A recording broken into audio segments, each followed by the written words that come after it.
Warrants recording. I don't know that the videos will record, but if you guys want, I can put a link on Twin so you can go back and look at the videos again if you want to. But yeah, I just started recording. Okay, so, oh, I know what I'll do. I'll say that stuff again about the opinions, and so then you'll have it on the recording. So again, double-spaced, at least a 13-point font, 1-inch margins all around. I don't care about the length. So you're not constricted by your page limit. You're constricted by the requirement that you be concise and clear. So however many pages that takes for you, there are no points off for a short opinion and no extra points for a long opinion. There are points off for opinions that are not concise or opinions that do not thoroughly cover the issues. But to me, the page limit, the page count is really a really tangential issue to those. So as long as the opinion does what it needs to do, I'm not really that concerned. Likewise, concurrences and dissents, I'll give you up to 10 points for each concurrence and dissent. And so, you know, if you want to write 3 of those, you can get up to 30 points. But because they're extra, I really expect them to be good. Okay, so if you just phone in the concurrence or dissent, you can expect, you know, a couple of points.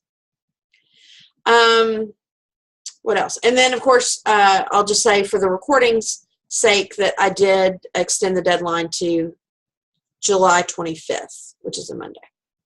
Okay. The next day, by the way, is my birthday. I don't want that to influence anybody, but Tuesday the 26th, my birthday. Okay, so we're going to start with People versus Pantone. And in the Court of Appeals, People versus Daniel and People versus Pantone were heard together on the same day. And so the attorneys first did People versus Daniel, and then they did People versus Pantone. I'm only going to play you the argument for People versus Pantone because it does involve substantially similar issues. And if you really want to see the People versus Daniel, you can go to the Court of Appeals website and look at that one. But the People versus Pantone, I think, is going to be more interesting to you because you guys got a little bit hung up on the preservation of error issue, which I think is it's a significant issue. And that's something that the court asks about. The court asks about the preservation of error, so you can hear what the responses were to that. Okay, so after that, we'll see the Park versus Kurtzman, and then part of Pasternak versus LabCorp. We're not going to hear the fraud parts, but most of the Choice Point and LabCorp didn't really deal with that anyway, so that's okay. Okay, so here we go.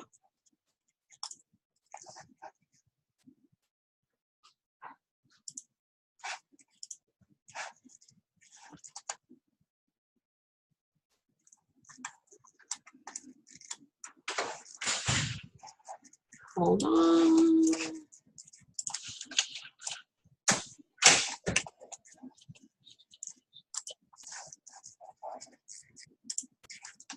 Okay, hold on just 1 second.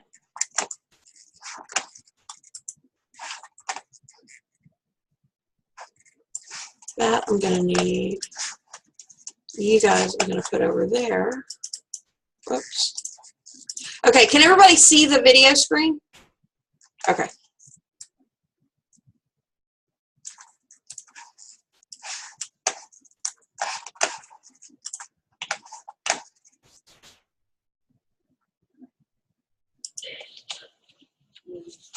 Okay, so I'm going to move it up to, oh wait, is it already there?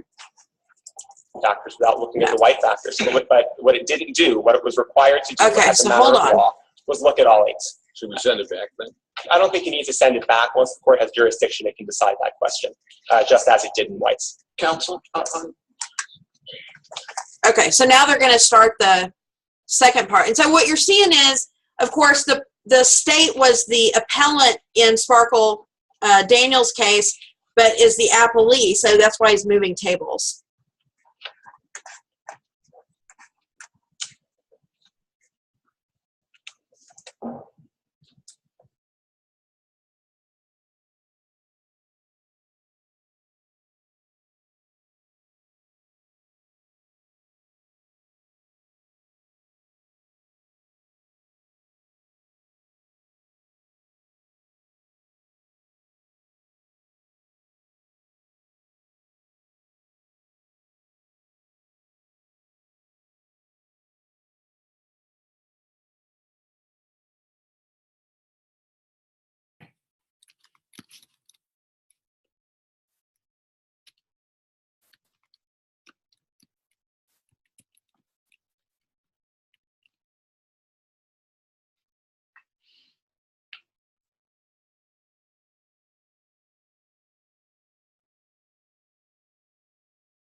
Again, that the officer came in at 9:12. She made a statement in that time between 9:12 and 9:20 without Miranda warnings, that it was continuous chain of events and that there was no attenuation here. Aren't you talking about attenuation, or defense counsel talking about attenuation from the arrest? Wasn't that the argument?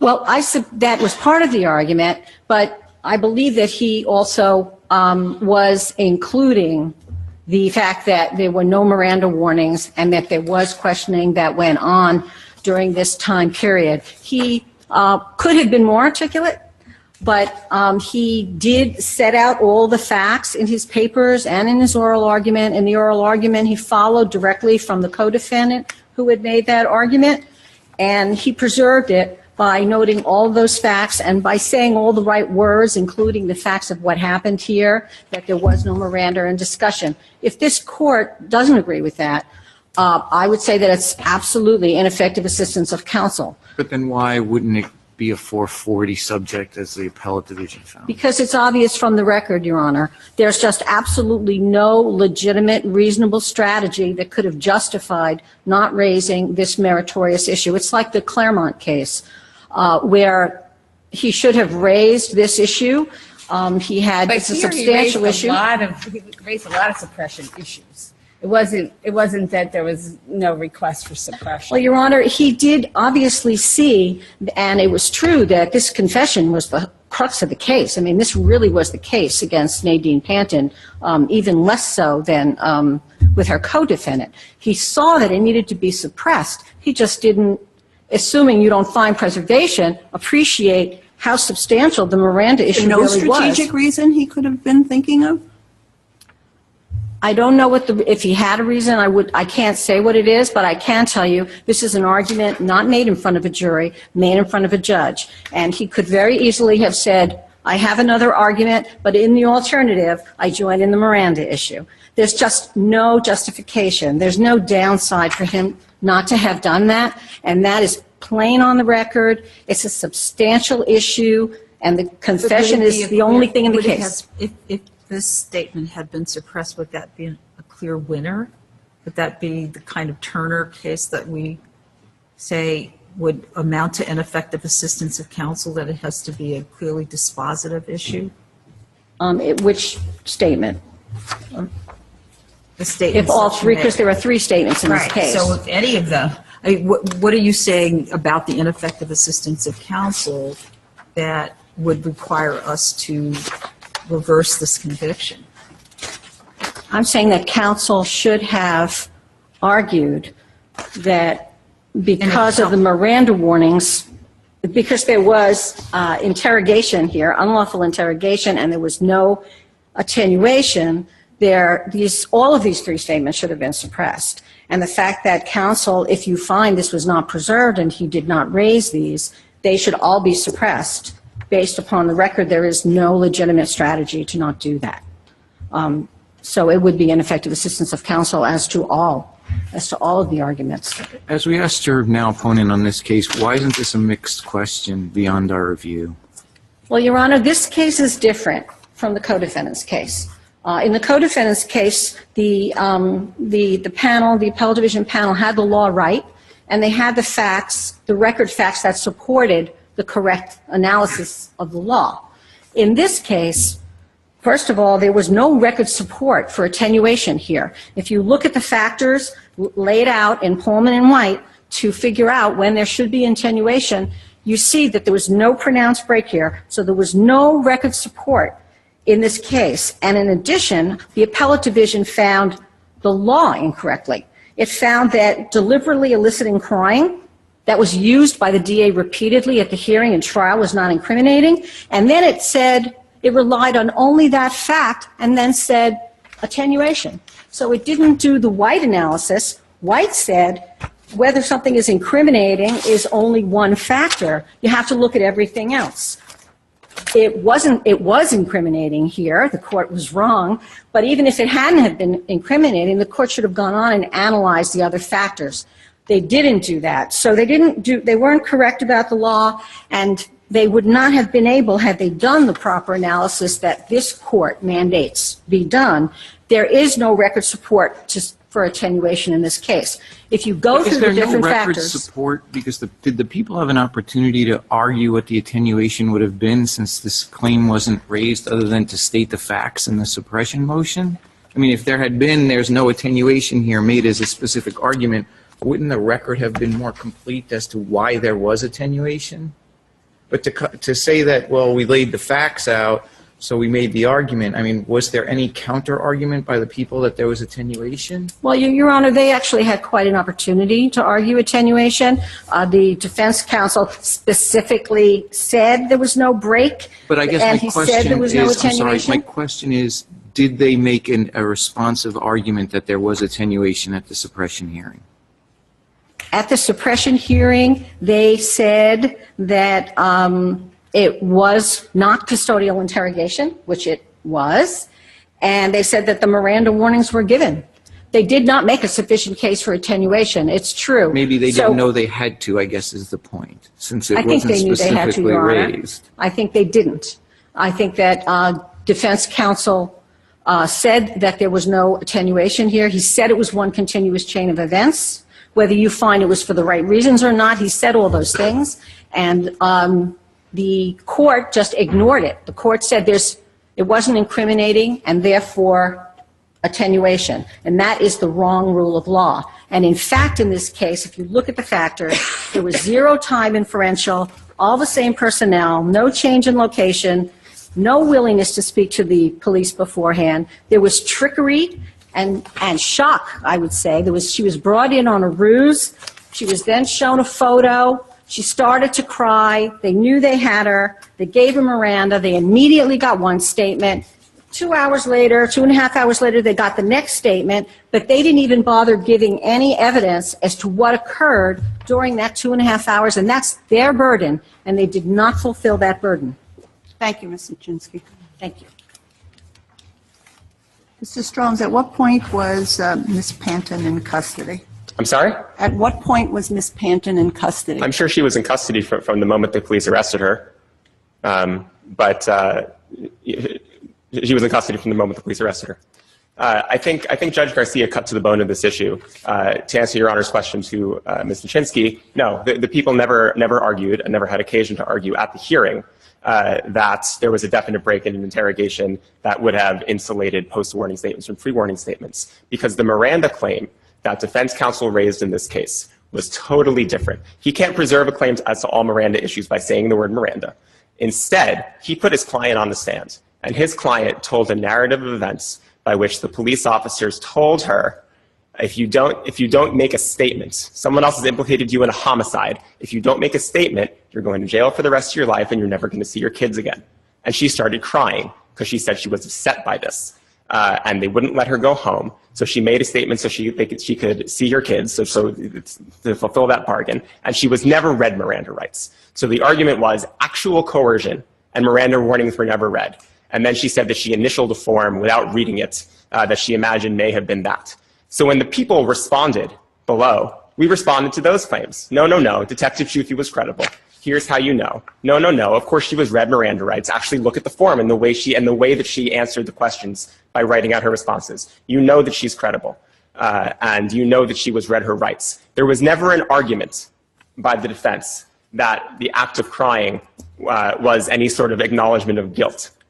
In fact, defendant testified to the opposite. She said, I cried because I was scared. So why isn't that ineffective? It's not ineffective, Your Honor, because this was not going to win her the day. As Judge Abdul Salam said, this has to be clear-cut and completely dispositive under People v. Turner. And at the end of the day, even if arguing the definite break gets suppression of the written statements, it doesn't get her home clear from the video.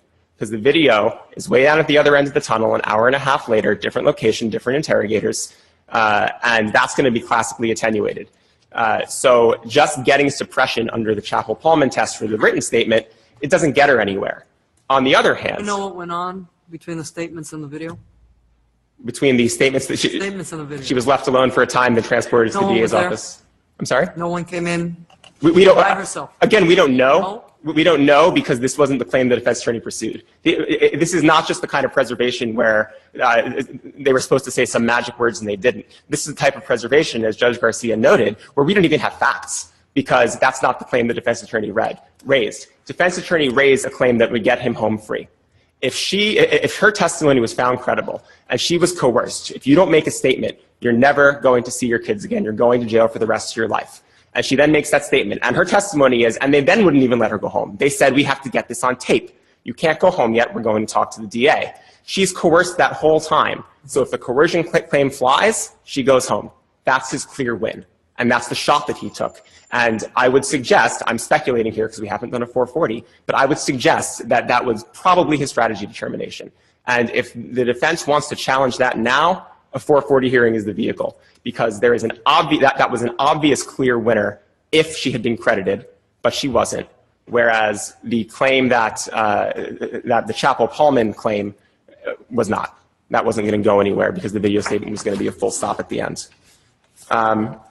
Beyond the issue of preservation and the kind of preservation that leaves us with an inadequate record to even decide the claim, I would argue that this is in fact a mixed question. The reason for that is that the defense, in particular, is challenging inferences that the appellate division drew. The appellate division obviously found the act of crying to not be incriminatory. The defense has a different view of that and thinks it was incriminatory.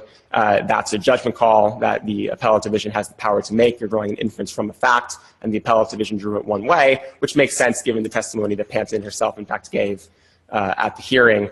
The record also supports the notion that there was that 18-minute break from when she started crying to when she eventually composed herself. And the appellate division found that as a matter of fact. It's supported by the record. And at that point, there's no further review by this court. Your Honor, just give me a minute to scan over my notes to see if I've missed anything.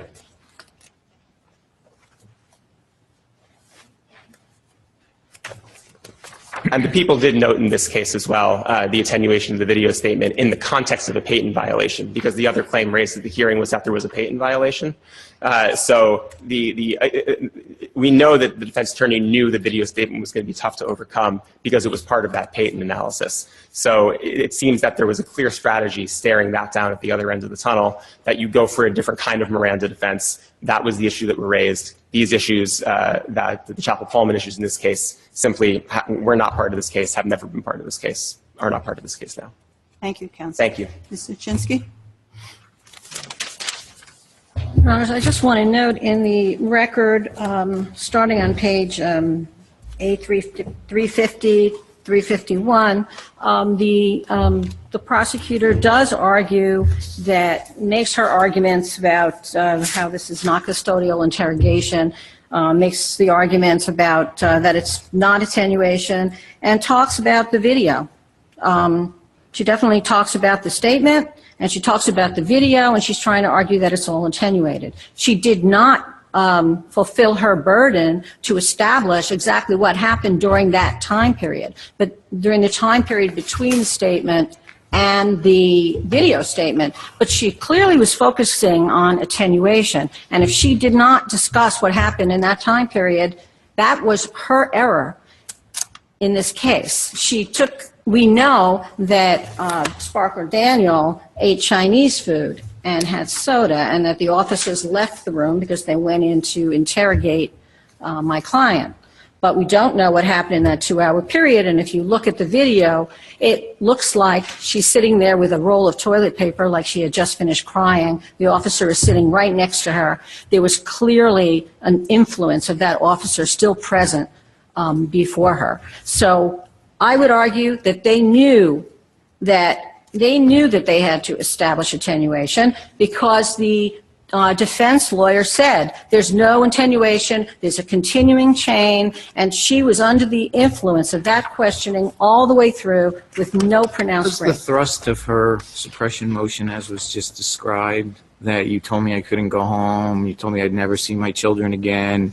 There was not an emphasis on even Miranda. It was coercion, was the theory of the suppression motion. So why would the prosecutor have to explain attenuation in terms of a break in Miranda warnings? Well, they do discuss how she's given the Miranda warnings again in the video. Right. Talks about how she's calm in that video. So the defense counsel did argue that this was a continuing series of events, that there was no pronounced break, and that there was no attenuation. And the DA was responding to that in talking about the first post-Miranda statement, and was responding to that in talking about the video. Your position is there was an alternative argument made by the defense counsel that either you never gave me Miranda, you told me I would never see my kids, I didn't know what I was signing, or you interrogated me, then you Miranda's me too late. So there is in the record showing that defense counsel made those two separate arguments in the suppression hearing. Yes, Your Honor. It wasn't the clearest, but the facts were set out, the statements, there are a continuous series of events, the statement that there was no attenuation, that she made a statement without Miranda from 9:12 to 9:30. We're all there. And he argued orally right after, and he perhaps assumed that he was just continuing a discussion and didn't utter the words. But if you look at the language, it's clear that that's happening, and the DA responded to some of those facts too when she argued in her in response. Thank you, counsel. Thank you. Next on the calendar.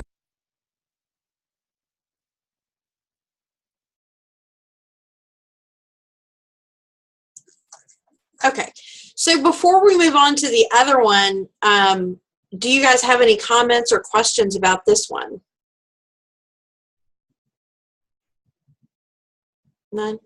Okay, so they focused almost exclusively on the preservation issue. That was the thing that that really concerned the court the most. Why do you think they asked the defendant's counsel more questions than they did the prosecution counsel?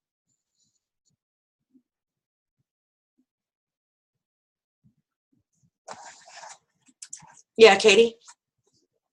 I was thinking because in the suppression hearing, they're saying that it happened one way, but really it happened another way. So they're trying to figure out from the defense's side what they were actually trying to do and what Miranda they were trying to, like what option of Miranda they were trying to get at.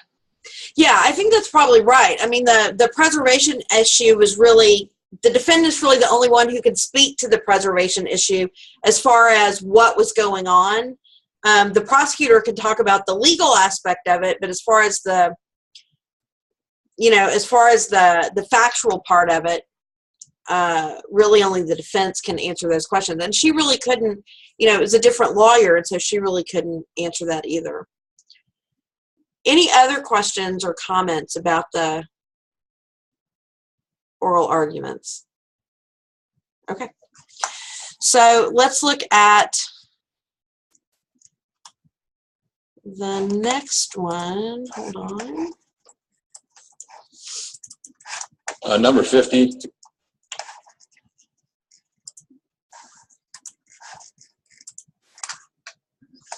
Whoops, hold on.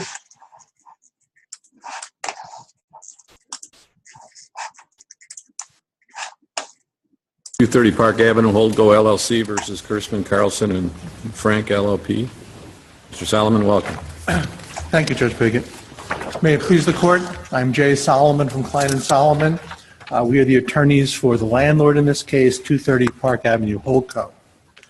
The reason we have brought this appeal is because the lower courts erred in their decision in finding that there were rights and obligations created by an innocuous clause in an otherwise crystal clear, concise stipulation of settlement. Would you like any rebuttal time?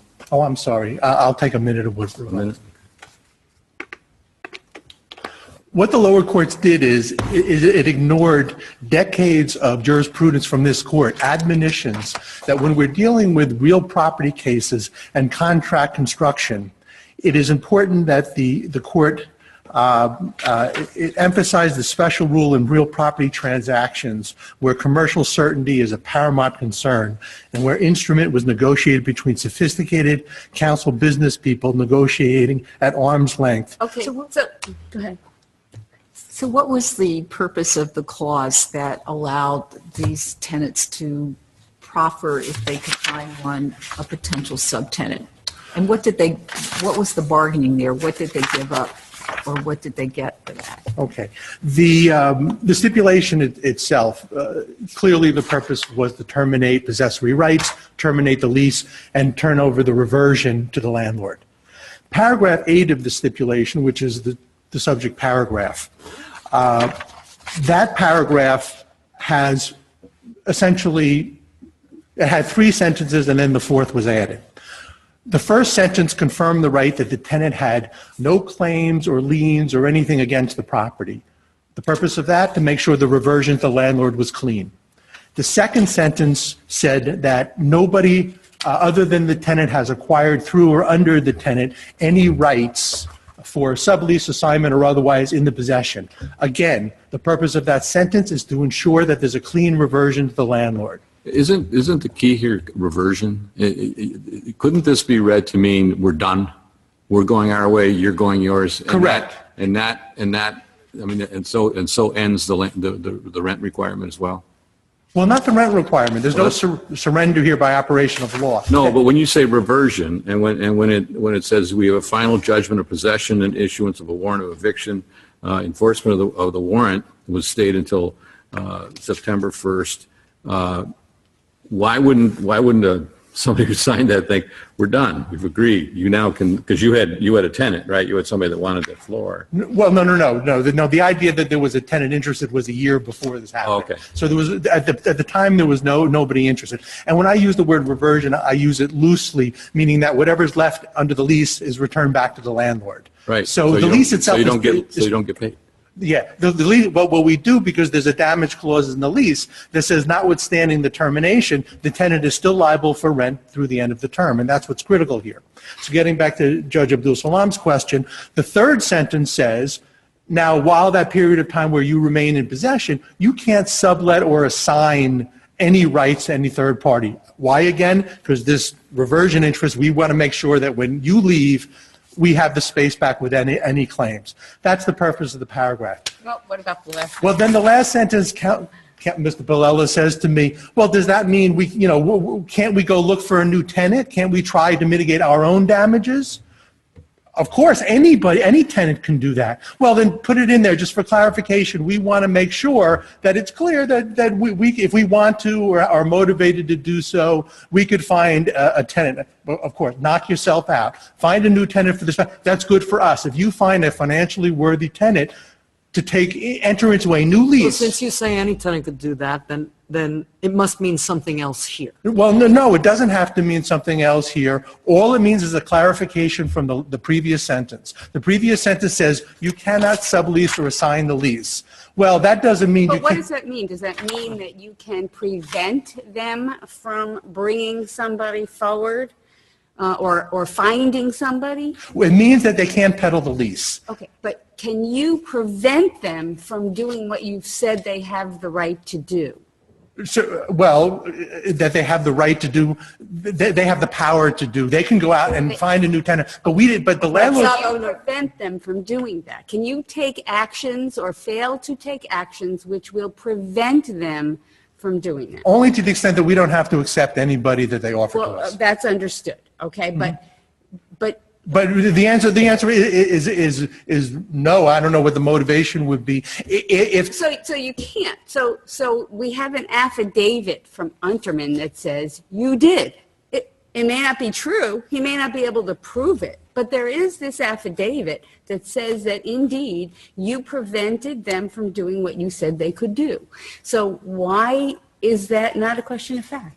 Because just because he says in an affidavit you prevented us from doing something, that doesn't create an issue of fact. This is summary judgment. They have an obligation to lay bare their proof. Well, what did the landlord do? What is your proof that the landlord did anything to prevent you from finding a new tenant? Well, he says, well, you called up, or somebody from the landlord's agent called up CoStar, which is an independent listing agency, and said, you know what, that old sublease advertisement that they put up, that's no longer. If that's true, would that be in violation of paragraph 8? No, absolutely not. Because that advertisement was for a sublease. And the one thing that's clear in the stipulation is that the tenant can no longer peddle the lease. That's when you were arguing earlier, I thought there's a distinction that hadn't been made. You're saying they can go out and find a new tenant. By that you mean who will sign a new lease. Right, subject to the... Not they can go out and find someone to occupy the premises through... Under their former lease, absolutely not. And that's clear. The stipulations of settlement terminated the lease, terminated their occupancy rights. Just so I'm clear, though, on the summary judgment, you said this is summary judgment. You brought the motion for summary judgment. We brought the motion for summary. So you had the initial burden of proof. Right. Their affidavit can simply raise an issue of fact. Right, but it has to do so with credible evidence. So they proffer 2 points. They say, number one, you told CoStar to remove a sublease advertisement. We didn't deny it. The agent apparently occurred where a phone call was made and said it's no longer appropriate to have a sublease advertisement up. So then you're saying it is true? My understanding is that somebody from the managing agent called CoStar up and said, would you please? Now, they can't order. CoStar is an independent agency. They can't order and do something. They asked them to. Well, even if they asked them, but you're saying that that was regarding a sublease, which you said the stipulation would have cut off anyway. That's right. So the sublease was no longer appropriate. As a matter of fact, it was false advertising. And there's a reason the landlord would want to do that. They don't want people out there looking for space thinking that... But you're playing a little fast and loose with the language you guys negotiated. If you read that sentence, notwithstanding anything herein to the contrary, nothing herein shall prohibit respondent from locating and or offering to petitioner a potential tenant for the premises, subject to, of course, petitioner's approval. Excuse me. So the fact that he may seek to advertise it as sublease and someone comes along doesn't mean that he has yet to come to you and say, I'm trying to bring this person to you as a sublessee. He could very well try and bring him as a tenant or her. But the landlord has an interest in not having I understand, but there's nothing but there's no one that they've presented yet. They're simply trying to create a pool of viable individuals that might be an appropriate candidate to satisfy paragraph 8. And as you say, it's to your benefit too. You don't have to approve them. And if they came to you and said, oh, we found a sublessee, and you'd say, no, no, no. I told you no sublessee. I told you only tenants. That could be a grounds for rejecting them. Well, we don't need any grounds for rejecting, first of all. It's in our unfettered discretion. I understand, There's but no if they were reasonableness otherwise standard. appropriate to you, but they only wanted to be a sublessee, you But Judge certainly could say Rivera, no. but Judge Rivera is not what happened here. This is Well, you admit that a phone call was made. This is a sublease. No. This was a sublease ad that was put up at a time when the tenant was still in possession and it wasn't in default. It was a permitted sublease. What had happened was once the lease was terminated, it was no longer a permitted sublease. So in effect, by the landlord knowing it's out there, it's almost condoning But they have no false rights. advertising. Well, it may be false advertising, but they have no rights or ability to set up a sublease. All paragraph 8 says is they have the ability, and nothing shall prohibit it, to try and develop a pool of potential tenants that they would bring to your client to approve or not approve. And the landlord telling a listing agent to remove a stale sublease notice is not a violation of that prohibition. Your duty of fair dealing and good faith require you. They said, hey, what's going on? You directed them to take this ad off. Don't you think it would have been appropriate to say, yeah, you were advertising it for a sublease. You can't do that. A duty of good faith and fair dealing only arises where there is an underlying duty, a contractual obligation. Here, there was no obligation, so there is no doctrine of fairness. The contractual obligation is to allow them to bring somebody to you. That's implying here. That's exactly what the Roe case and the Vermont teddy bear cases have admonished the lower courts not to do. Don't, by implication, expand rights or create issue of facts when you're dealing with contracts involving real property. That's what this court has repeatedly told the lower courts. And that's what the lower... That's not their right. What is their right? This provision did not create a right. No, pardon the absurdity of the analogy, but if this provision said nothing herein shall prevent the tenant from selling cocaine, does not mean they have a right to sell cocaine. Okay? It doesn't create a right. All it does is acknowledge the fact that the preceding sentence did not bar them, like anybody else, from going out in the real world and trying to mitigate their own damages, albeit subject entirely to the landlord's discretion. Let's hear from Mr. Palella. Thank you, sir. May it please the court, Charles Palella for the respondent law firm Kurzman, Carlson, and Frank, and the individual guarantors. If I can just jump to that sublease issue, it's not just what's in an affidavit.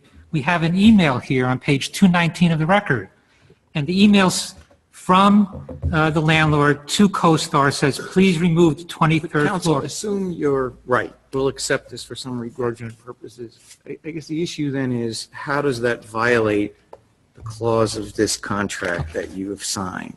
Because could you advertise space available 230 Park, $10 a square foot? It's not true, just like you don't have a right to sublet it anymore, but that's interfering because you'll get a lot of people interested in $10 a square foot in 230 Park, and you get a good pool of people you could probably propose, because now it's, exponentially more than that actually, but Okay. So first of all, they didn't say sublease here. That's contemporaneously. They never mentioned the problem with sublease. They could have said, they said, no, it's not available now. That's why we want you to take down the ad. They didn't say because change the word sublease and we'll be all right with that.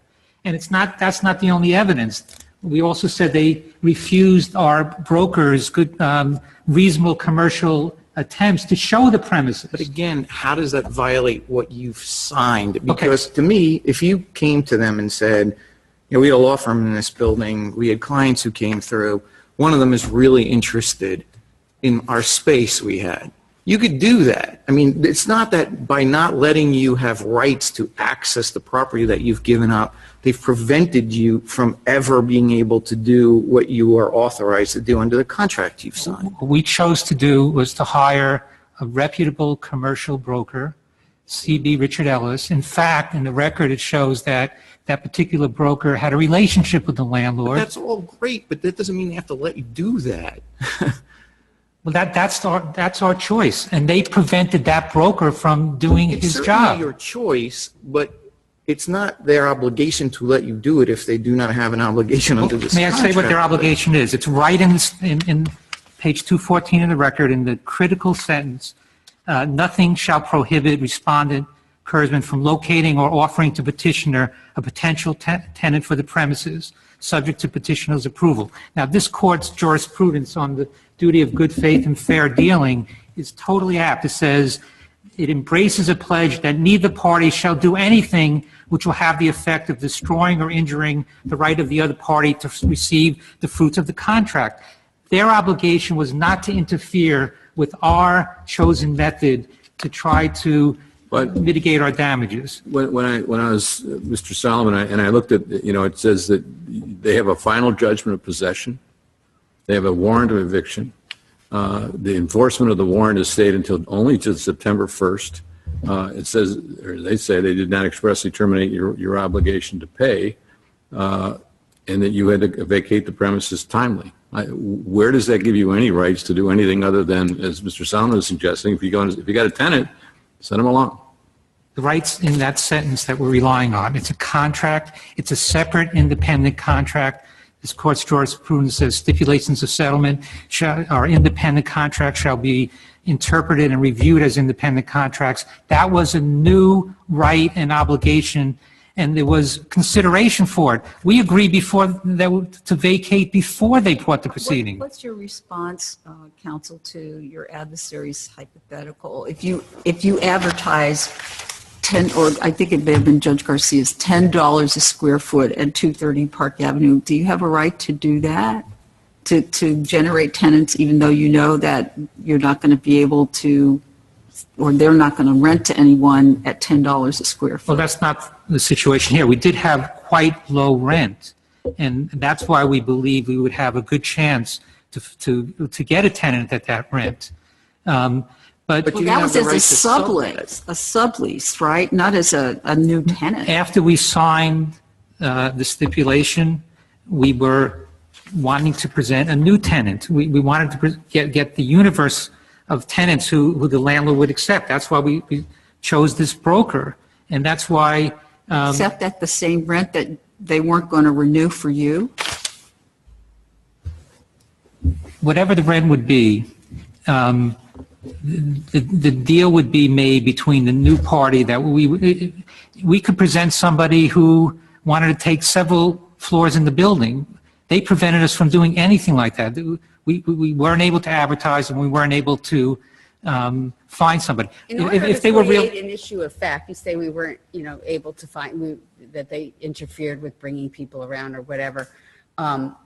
Did you have to be more specific, or Mr. Unterman in his affidavit need to be more specific? About which issue? In order to raise a question of fact to defeat the summary judgment motion. I mean, he clearly alleges interference, but there's not a lot of detail in Well, the CoStar is an email of their own. Right. Well, that has to do with the advertisement, which is, Well, that was part of it. We're talking a lot about. Okay. But what I'm wondering, what else is there? He also said that there was efforts to block the showing of the premises. They didn't dispute that. This is summary judgment. They had a burden of proof. Their moving affidavit is meager. It hardly says anything at all. Even assuming that's true, I think, is the problem. Assuming they did. They said, you can't come in this space. You've given the space up. You have no right to come in here anymore. You can't do that. We assume that's true. Why is that interfering with your right under this contract? Could you have advertised, we have a right to, present or offer potential tenants at 230 Park to this space? Could you do that? I'm sorry, Judge. Could you say in an advertisement, anyone interested, we have an opportunity to present, and offer potential tenants to this space we formerly occupied in 230 Park Avenue. You could advertise that, right? Yeah, so we relied on the broker to use advertisement and other means as well. But he can't get anywhere if he can't show the premises. I was a little bit hung up on the difference between sublet and lease. Am I wrong to do that? Well, we agreed that actually we had sublet rights before we vacated. Right. And that's what we gave up. That's why there was consideration here. That was a consideration? You gave up your sublet Absolutely. rights? And for what time period? Well, we gave up the sublet rights starting August 22nd when we signed the stipulation. Mm-hmm. Okay, they wanted us out of there before that. A law firm. So how long would those rights then to be able to provide a universe of tenants to them last? How long did it last? Well, for the full length of the lease, or for until you were supposed to vacate, which was like a month later? No, for the full length of the lease, we would have the rights to sublease. So you're saying was it December of the next year? December of 2012, correct. That's so what we gave up. You had the right. You had bargained for the right to do this for 14 months. We had that in our lease. It was in the lease. Mm-hmm. It's in the record that the tenant could ask to sublet. The landlord could then decide to take back the premises and terminate the lease, or if they didn't want to take back the premises, then the consent would not be unreasonably withheld for a subtenant. So Once they took back the premises or you turned them over to them, then what was? then that would terminate any further rent liability, and this case would be moot, because that's what they're suing No, for. I'm asking about your ability to sublet. I'm not following you. You said that the landlord, if you decided to turn over the premises to the landlord, then are you saying you would still have the right to sublet? No, under the structure and the lease, we turn it over, no further sublet, but the lease is terminated and no further liability. That's the way that the section was written. Oh, so your adversary says there was a damages clause that says that's not the way it was going to go. That would be superseded if they took back the premises pursuant to the sublease provision of the lease. And that's in the record. That's just the way the sublease provision was written. The damages after the term is if you leave early and then they claim you left for improper reasons. So if you had sublet, let's say you hadn't entered into this stipulation agreement, and you had sublet to somebody, which you had a right to do in the prior agreement, is that right? Yes. All right, so that would have meant that for that year and some 4 months, that some other person could have occupied the space, and they could have done it at the substantially reduced rental rate. Correct. So it had economic value then to $230. It did, because they How could, much? Well, I think in the record it was $600,000, something like that per year, that they would benefit from not having this encumbered by our very good lease. That would reduce your damages too. Correct. Was it your understanding that when you signed the STIP, that once you paid the holdover amount, because there was an amount that formed the basis of the holdover proceeding, that once you paid that amount and vacated the premises, you were done? We reserved all our rights to raise defenses to their claim. They weren't claiming we were done. They were saying... Oh, you understood that. I thought at some point you're walking out saying, well, that takes care of that. They get the premises back. We don't have to pay them anymore. No, we understood that it was a mutual reservation of rights on both sides. Mutual rights. Okay. And defenses and claims were all reserved. And Just to clarify, when you walked out the door, were you still paying anything to them after that? We paid, when we left, a Yes. significant amount to catch up to that point, to make them whole up to Okay. that date. Yes. And after that, we did not. You did not pay anything We did not. because pursuant to the STIP, you did not owe anything? Because you had, well, he says it's not a surrender, but because you had... Well, we claimed it was a surrender. That's why we weren't paying at that point. And we still have a little bit of rights to bring that up later in this proceeding. We put that in a footnote. But if there's no further questions, I will rely on it. Thank you, Mr. Pallone. Mr. Solomon? There's a very important point to clarify here. There was no consideration under that stipulation for this tenant giving up sublet rights. As of August, it was in default in paying real estate taxes. It actually owed the whole half of the year pursuant to the lease. As a compromise, we only took August and reserved the right, but they were in default of paying rent as of August. As of September 1st, they were in default of paying rent for September, and they had abandoned the premises. Those are 3 defaults. Under paragraph 4 of the sublet provision in the lease, they have no right to sublet if they're in default of the lease, if an event of default has occurred. So what benefit are they getting from the STIP?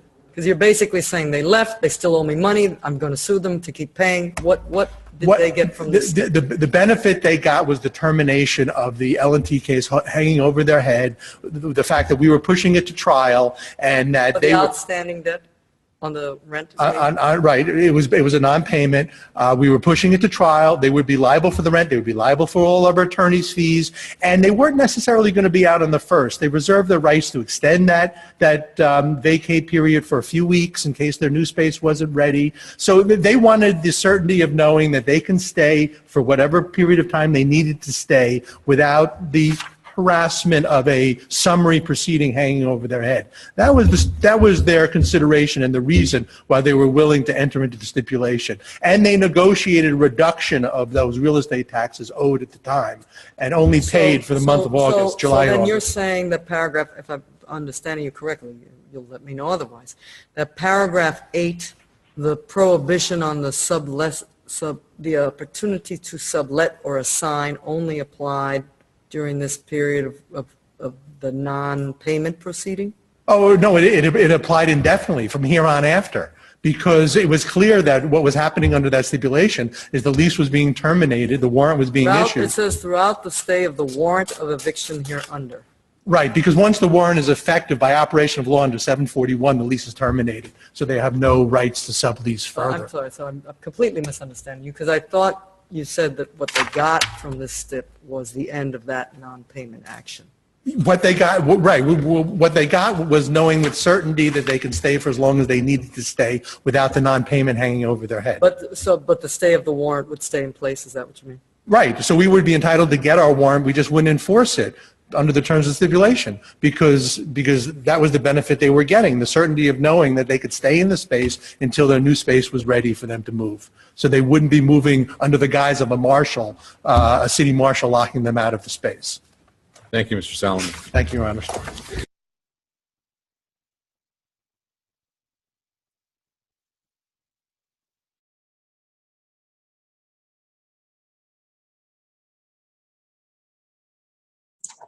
Any questions or comments about that one? No? I thought it was interesting that they focused so much on the substance and on the facts and seemed really, really confused about some of the facts. And yet ultimately their decision was there was no genuine issue of material fact. So I thought that was interesting. And that was surprising to me given the arguments. I thought based on the arguments that they were going to deal with the merits. So it surprised me. Now, one thing that's possible is that the court couldn't get a decision on the merits and decided to punt on procedure. I don't know for a fact that that's what they did, but it's possible that they did. It's possible that what they could all agree on is, maybe this, maybe there just wasn't a genuine issue of material fact, and we can move on from there. Okay, so the last one then is Pasternak.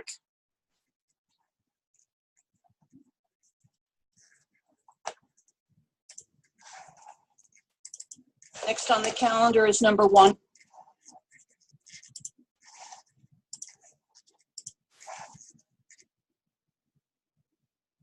And 12, Pasternak versus Laboratory Corporation of America Holdings. Good afternoon, counsel.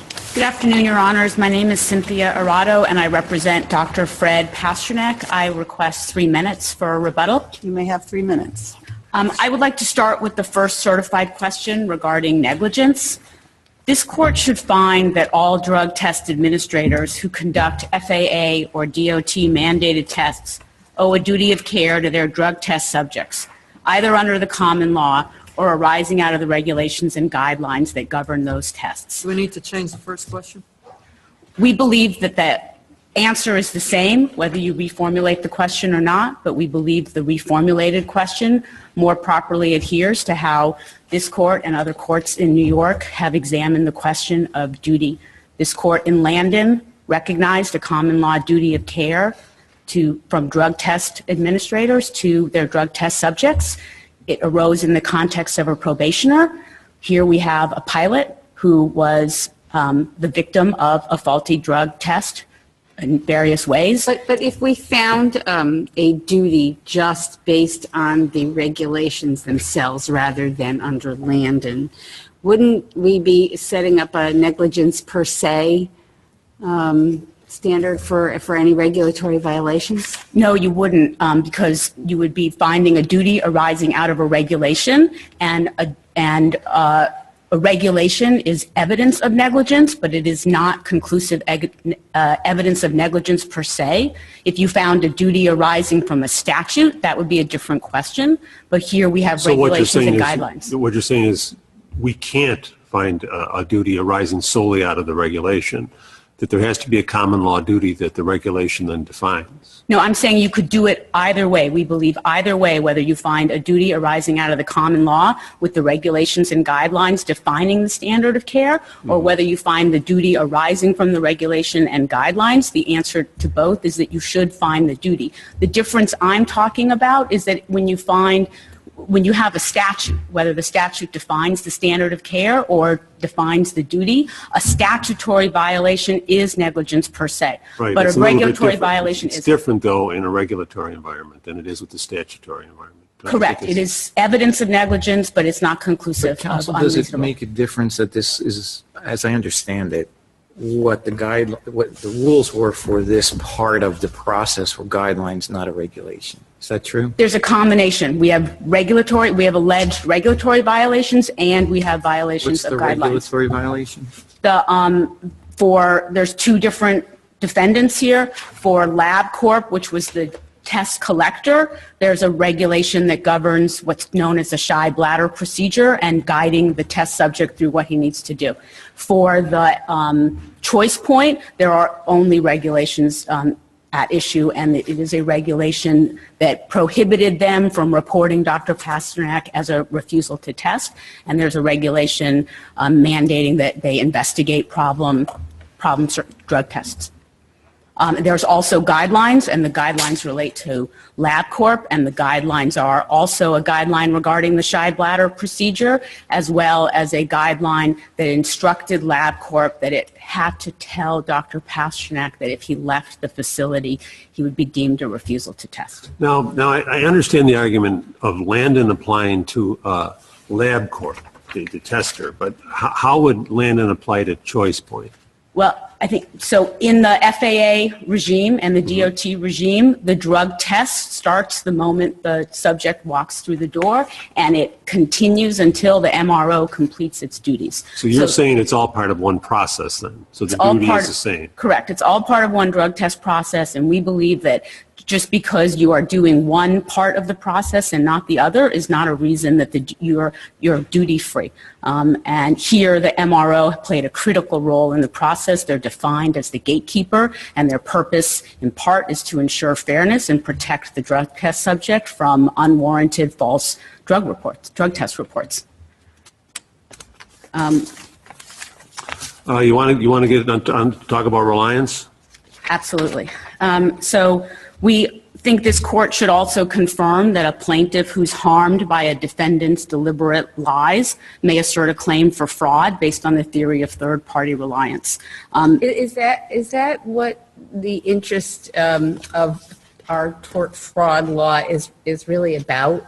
Or is it about the situation where the plaintiff changes his or her acts based on reliance on something that somebody else said, whether it came through another person or directly to that person? That's what fraud seems to be about to me. Well, I think fraud is about two things, and I think the precedents of this court show that. It's one about causation, and reliance is been recognized.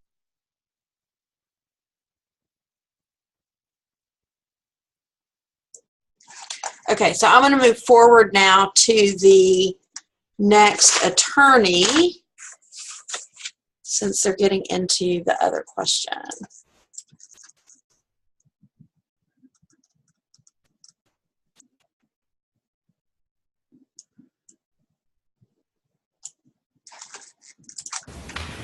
Good afternoon, Your Honors. My name is Frederick Smith, and I represent LexisNexis Occupational Health Solutions, formerly known as ChoicePoint. With respect to the certified question that relates to my client, ChoicePoint, whether the FAA and DOT regulations and guidelines create a duty of care for drug testing laboratories and program administrators under New York negligence law, the answer is clear, and that answer is no. Under this court's authority and what we see in the Drake opinions are several principles. Number one, to several of the justices' points earlier, any argument that a duty is created based on a DOT FAA regulation does improperly convert the cause of action into one of negligence per se, which is not permissible for a claim that's based. That's not the way I read the question. The way I read the question is, are the regulations relevant in outlining the parameters of the duty, in the same we do it all the time in OSHA regulations, DOT regulations in New York, B&T regs. All the time the parameters of duty are defined by administrative regulations. It's pretty common law. The question is, if there's a common law duty that precedes it, and then from there, what's the application of the regs? And I agree with part of it.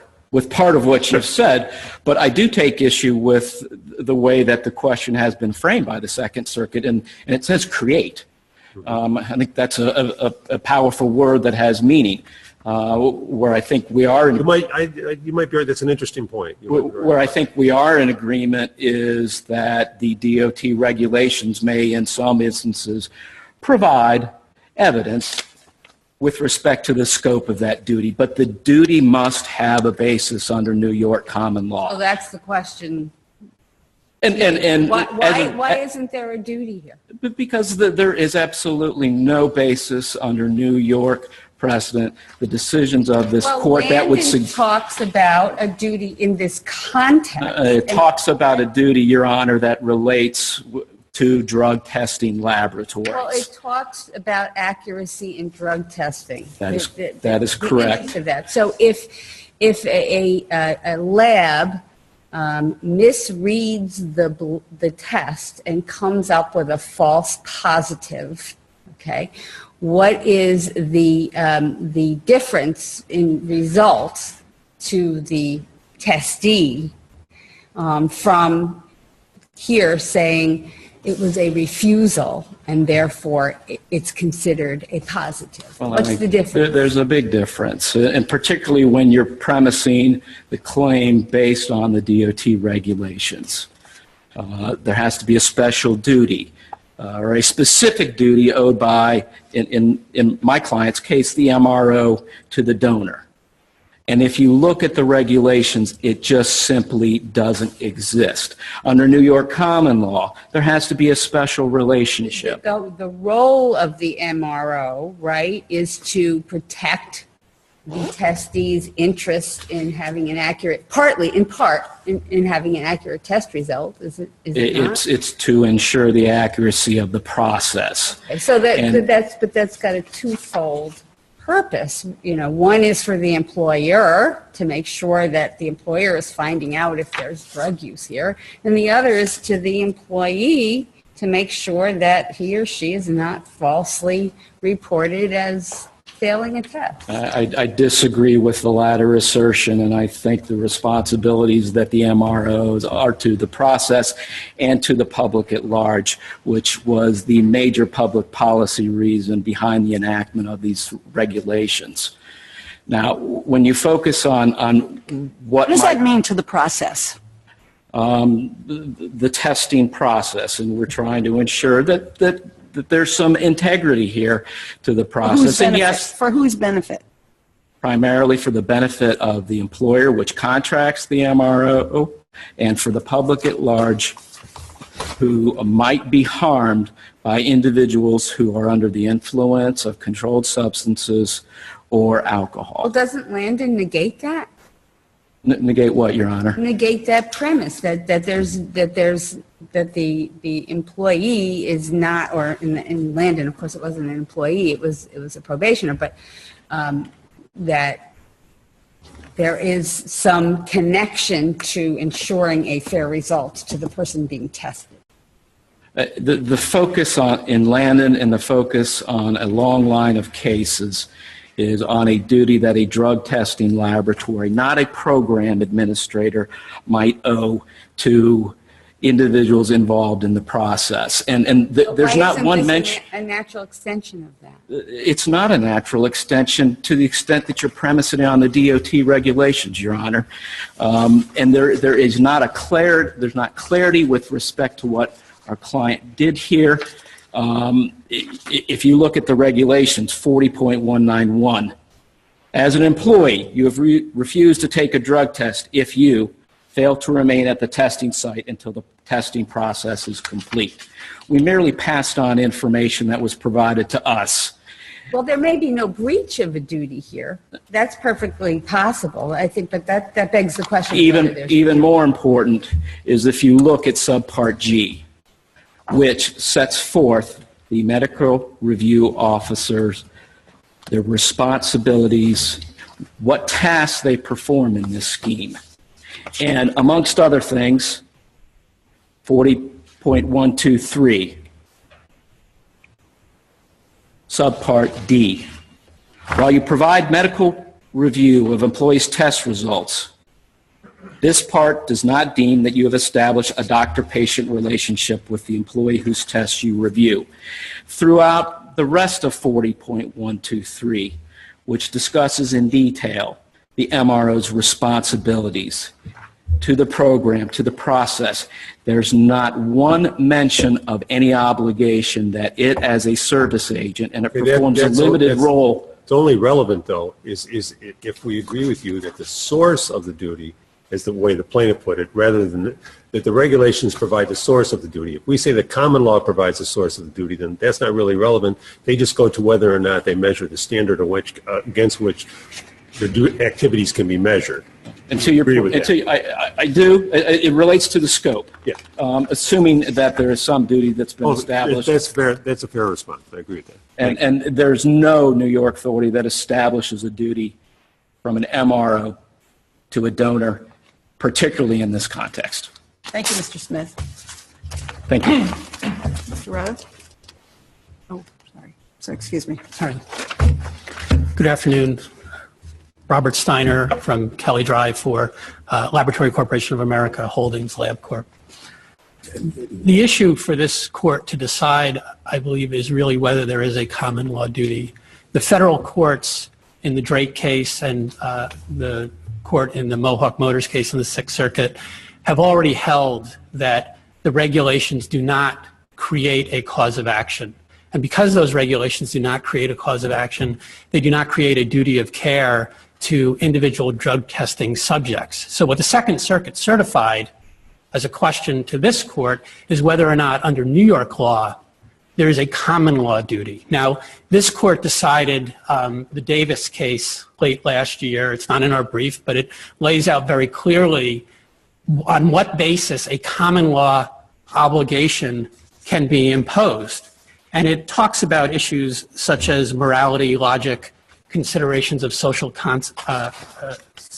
consequence, and who is in the best position to prevent the risk of harm that would result. Well, where do you draw a line or a distinction between the person that is testing, the blood or the urine itself, and the person who is at a different point in the process who is responsible for that? I mean, it's a process, right? It is a process. It's not distinct actions. It is a process, and what this court held in Landon really was very consistent with what other courts had held, which was that a drug testing laboratory, my client, had a duty to report accurate results. So-called false positives would create a cause of action.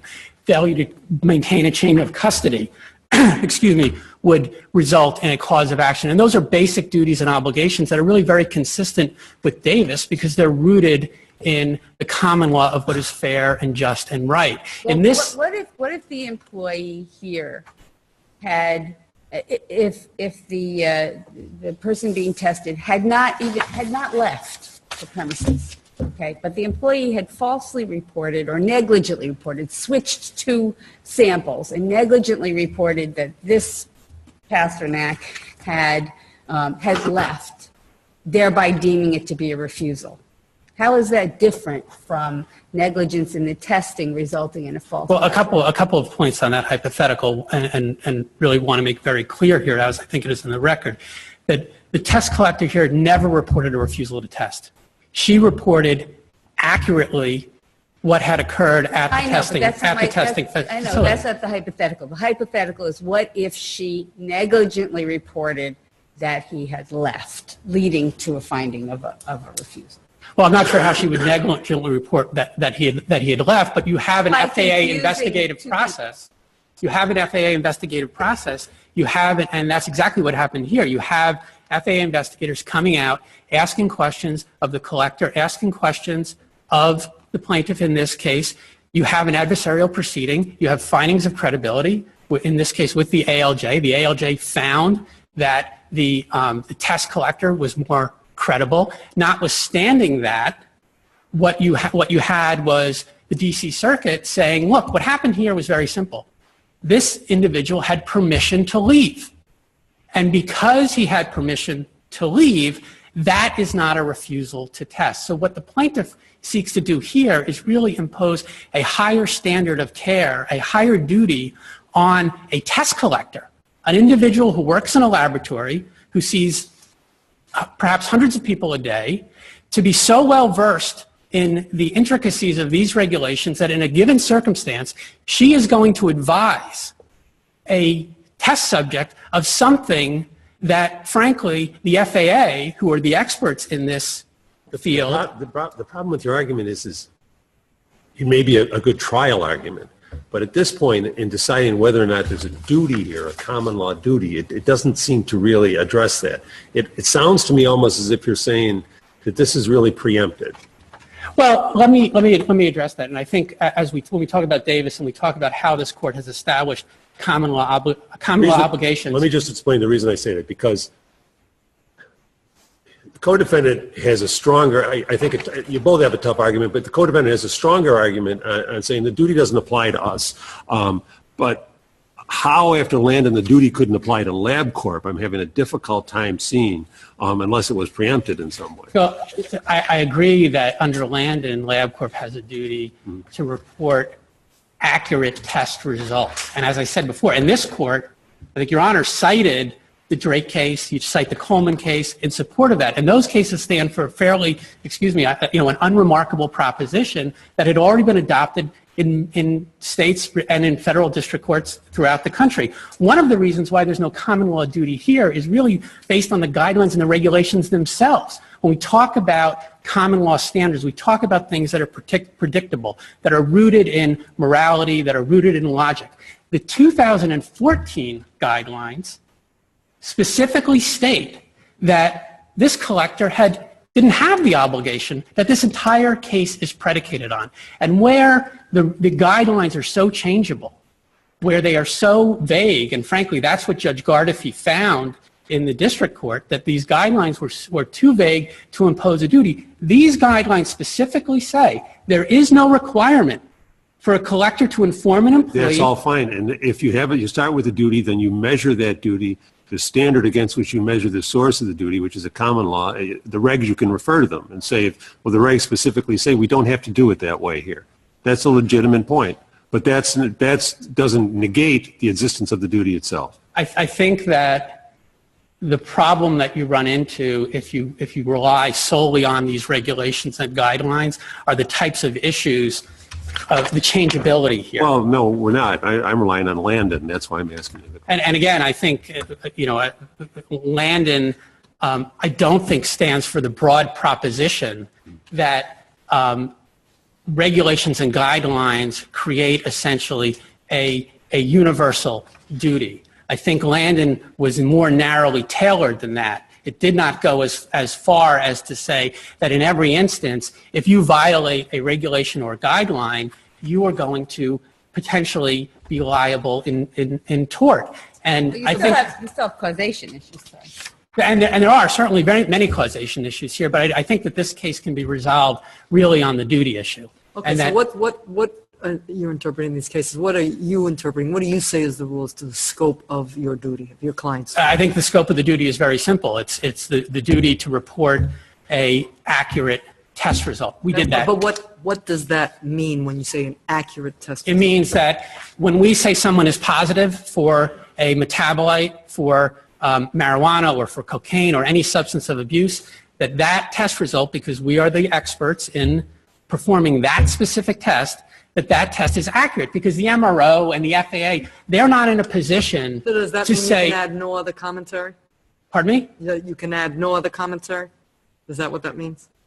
You only say, yes, it's positive, no, it's negative? Exactly. That's because it. You add no other commentary. Because exactly, that's exactly what happens. And in this case... And if you add commentary?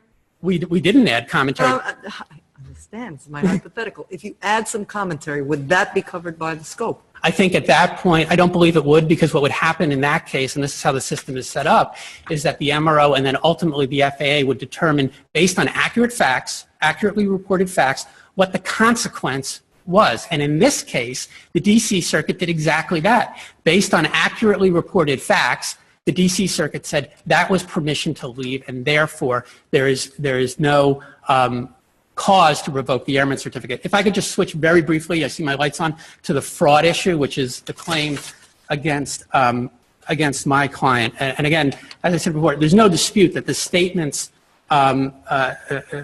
they were not made to Dr. Pasternak. The statements were made as part of an investigatory process. We understand it. Montalvo's statements, we got it, yeah. And they were made as part of an investigatory process. And what the plaintiff seeks to do is create a cause of action based on those statements. And I agree. Kind of in an odd position, though.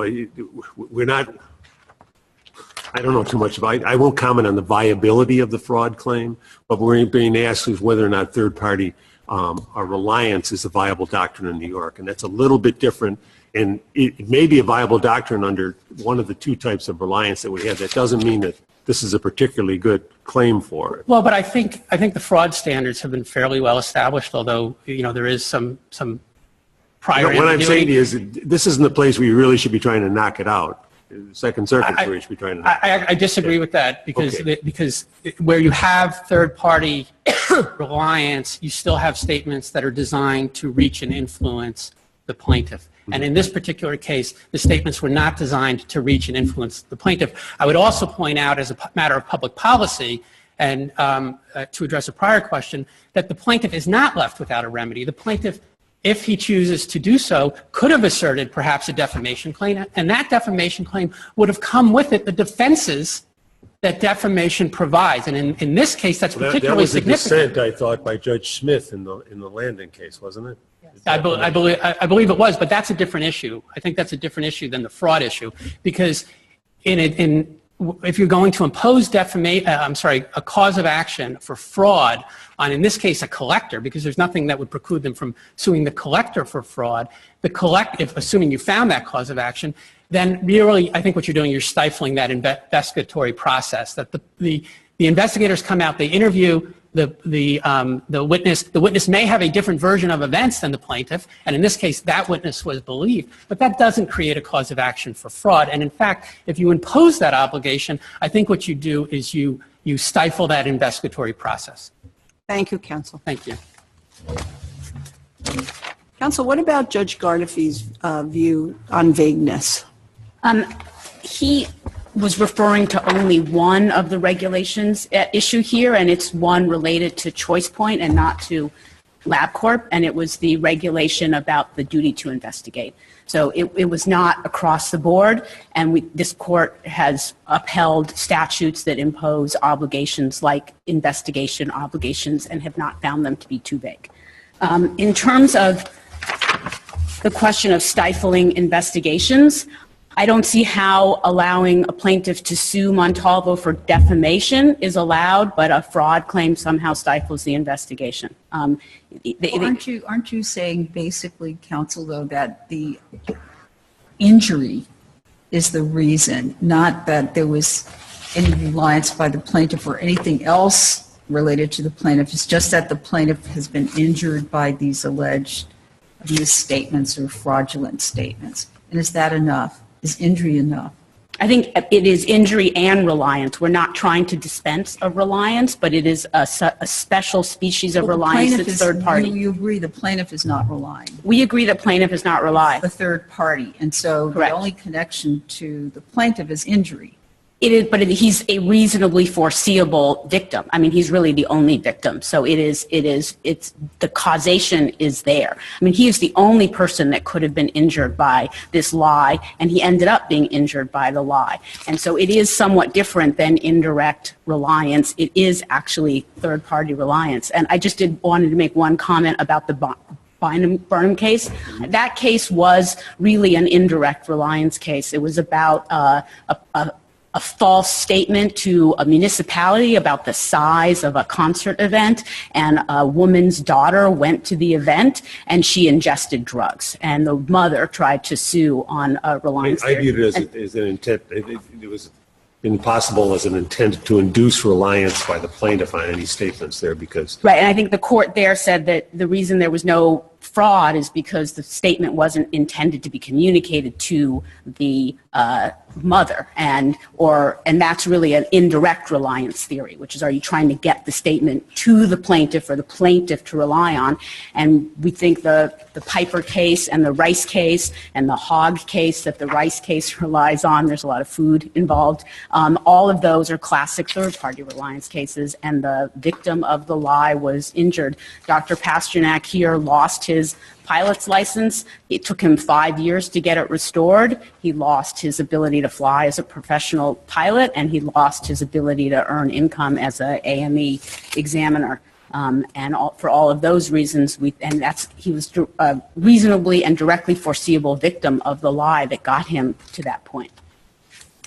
Thank you. Thank you, counsel.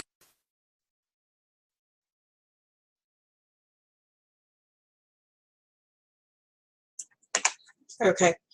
On that last point on the chat, Tiffany was saying, it seems like kind of crazy that you might have more attorneys working on a civil appeal than a criminal appeal because so much more is at stake in a criminal appeal. The reality of the matter is that people with deep pockets don't make it as far into the criminal process because not necessarily just the money, but money, affluence, connections will pull you out of the process faster than if you don't have any of those things. And of course, one thing that we see over and over again is that sentences vary. I don't even think this is controversial anymore, but if anybody thinks it is, I'm happy to debate it with you. That people of color consistently get deeper into the criminal justice process and get heavier sentences once they're in the process. And so the fact that you might find yourself in a criminal case on an appeal actually increases the likelihood that you have an attorney who is either inexperienced or at a very small firm or maybe a solo, or if you're lucky, a public defender. Public defender in the state of New York is a great option because in tons of states they don't even have them. In Texas, where I'm from, there is no public defender system. There is a court-appointed attorney system where attorneys are paid by the county to represent criminal defendants. And it's just private attorneys who, depending on the county, may or may not have any criminal experience. In the county that, or in one of the counties that I practiced in Texas, you didn't have to have any experience at all to try criminal cases on the court-appointed docket. And that's how I got started. I got tons of experience trying cases as a brand new attorney, which now that I look back, I'm just genuinely appalled. Yeah, you laugh, but that really does kind of explain my cousin Penny.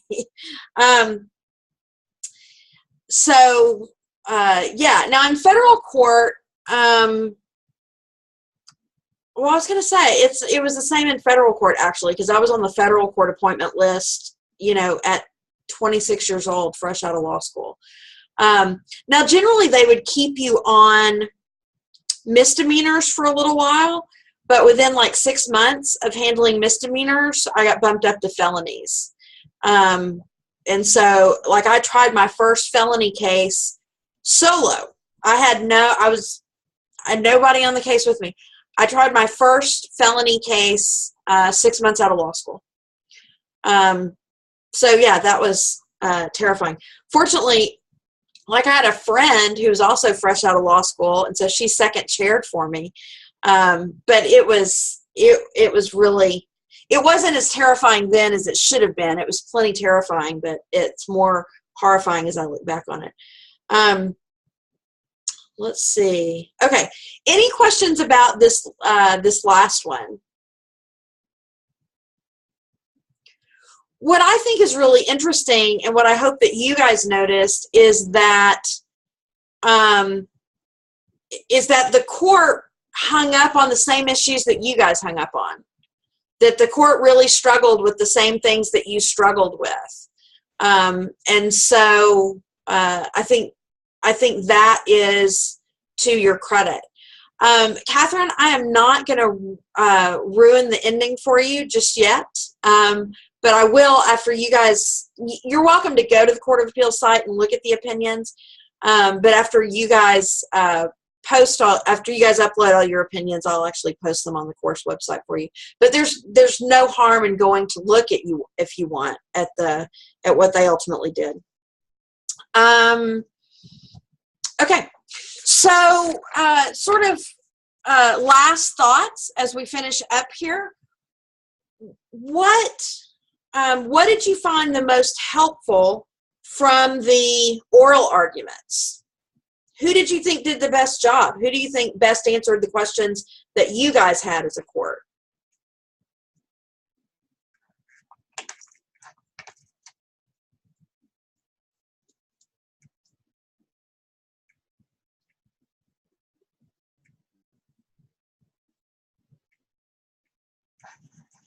Yeah, Tiffany.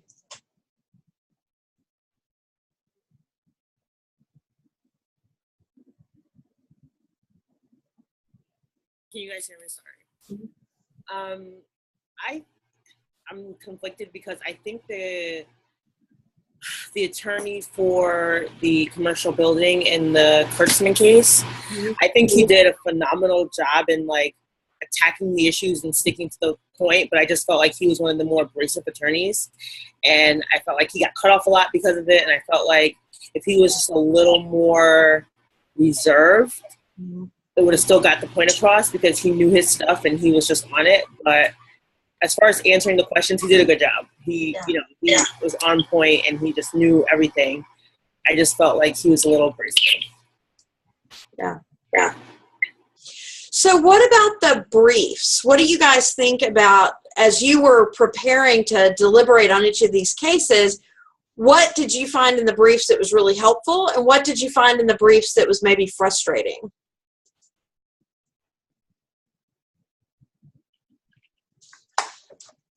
Yeah, Katie. I think one of the most frustrating things was when they did like a string cite, but it was like a page long, and it was hard to see where the cite stopped and the rest of the paragraph continued. So I think that was the most annoying part for me. Yeah. You also don't know, as a judge, or really the clerk is going to be the one who's going to take the first crack at it. Imagine how annoyed you would be as the clerk, because you got to look up all those cases. The judge wants to know so you got to look up all those cases, and I guarantee you 95% of them say the same thing. And that's super annoying, super annoying. And if you think that judges and clerks can just put aside their personal feelings about everything, you are sadly mistaken about human nature. And so you don't, I see, to me, this is a first-year rookie mistake, the piling on of citations, because there's this idea somehow that more is better somehow. But once you've backed up your statement, particularly with binding authority, surplus is just surplus, and all it's going to do is piss off your reader. And so there's absolutely no point whatsoever to it. So you got to keep that in mind. Jacqueline? I was going to say something along the same lines as the repeat and the multiple citations. It kind of frustrated me when the attorneys would make the same argument over and over again and just reword it to say it different ways, I guess, like to make it, just in case it didn't stick the first time, let me say it again in a different way, right? Just in case. And that's just, why do I have to read 75 pages when you could have said exactly what you said in 25? Yeah, and that's just, it's wasting my time, and I'm sure, the clerks would feel the same way. Absolutely. Absolutely. It's far better to say it clearly once than to say it multiple times. Mm-hmm. Anything else about the briefs that you guys noticed?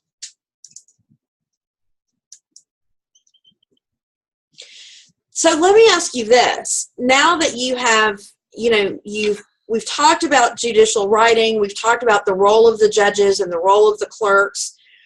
And of course, the obvious application of all this information is if you're going to do some sort of clerkship or internship, but the longer term benefit for all of you is how it changes your perspective as an advocate.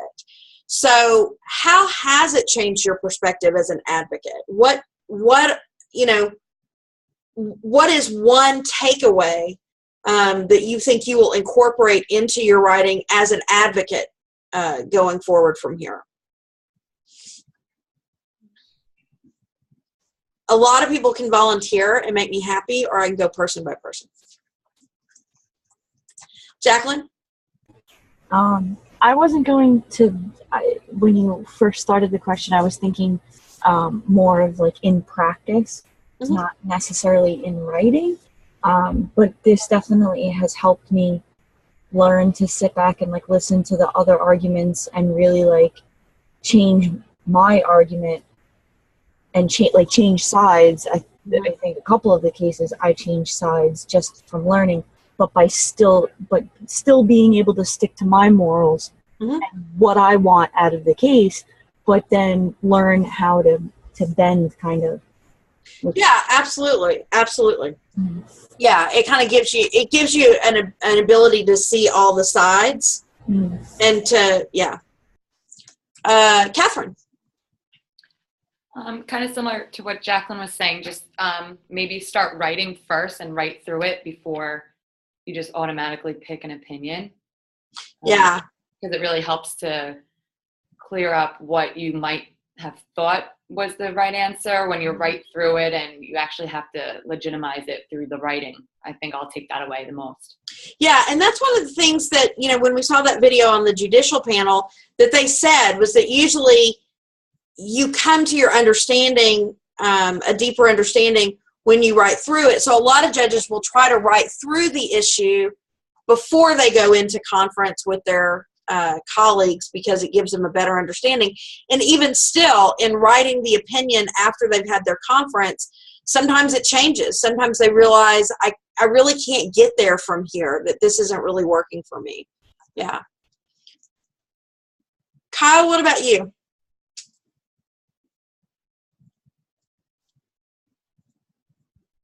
I think the main takeaway I've learned from this class is to not be so one-sided. Sometimes I'm very strong on one side, and I think once I've shifted from being strictly one-sided to the middle, so I think I've learned to look at both arguments more. Yeah. What about you, Jeff? I actually was going to just say the same thing as Kyle. I think that I usually am just, when I see, this is like my biggest problem in law school, when I see a side, I don't like to argue the other side.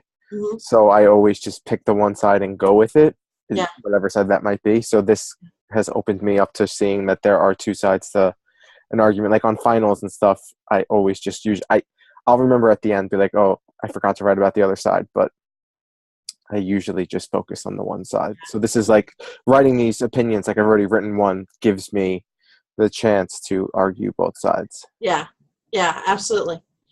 Chris, what about you?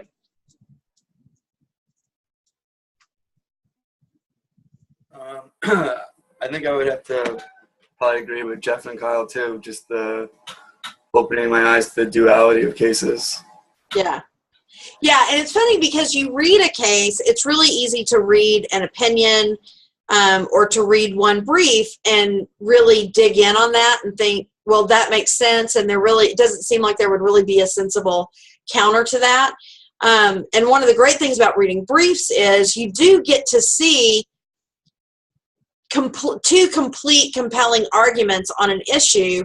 And then also when you're looking at Court of Appeals cases, looking back to what the lower courts have done, it makes it a little bit more clear especially when the trial court goes one way and the appellate court goes another way, it makes it really clear that, reasonable minds really could disagree on this. Like with the summary judgment issue, you guys ultimately concluded that there was a tribal issue of fact. The Court of Appeals ultimately decided that there was not a tribal issue of fact. which is where you guys started. But clearly both of those were defensible because the trial court said that summary judgment should be granted, and the intermediate court said, no, this wasn't appropriate for summary judgment. So, you know, it does, when you really dig down into cases and start looking at the arguments as they make their way through and as presented in the briefs, just that discipline of having to look at both sides really, it does really open your eyes and open your mind to being willing to do that. Does anyone want to share any last thoughts?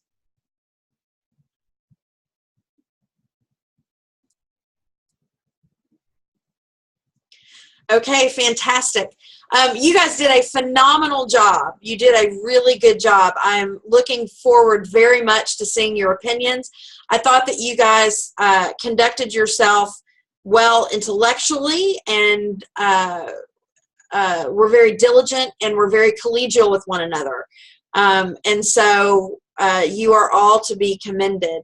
If any of you decide that you want to apply for clerkships and you have to go through the clerkship committee here, or if you're going through CSO, please do let me know, and I'll be happy to help any way that I can. Have a great rest of your summer. So you guys are going to turn those in on the 25th, so probably about a week or more for me to turn those around. So I would expect to have your grades in by the first day of fall classes, if not before. Okay. Okay. See you later. Oh, thanks, Jacqueline.